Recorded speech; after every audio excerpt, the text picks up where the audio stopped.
पढ़ने के बावजूद ज़ाहिर यही करते हैं कि इन्हें खबर ही नहीं कि इन्हें मैसेज मौसूल हुआ है।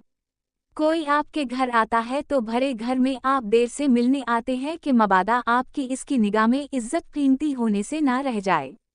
कोई आपसे मिलने ऑफिस आए तो घंटा भर इंतज़ार करवाते हैं कि ज़ाहिर हो सके आपका वक्त कितना कीमती है और मेहमान कितना ज़रूरतमंद है।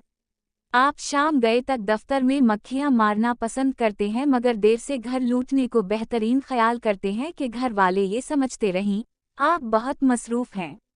ऐसे लोग जज्बात के इजहार में कंजूस होते हैं, ये पहल नहीं करते क्योंकि ये मोहब्बत और जज्बात को सुस्ती चीज़ें समझते हैं। इन्हें भरम रखना ज़्यादा अजीज होता है। दुनिया इन्हें मुतबिर समझे और दूसरों के साथ शीर वाव शकर होता देखकर दुनिया इन्हें आम सतह का ना समझ ले या वैसा ना समझ ले जैसा वो नहीं चाहते। ये लोग चूक कर मोहब्बत करते हैं। ये अपने मतअल्लिक़ीन से अपनी चाहत को चौपा के रखते हैं ताकि ये रिश्ता मख्फी रहे और वापसी पर आसानी रहे।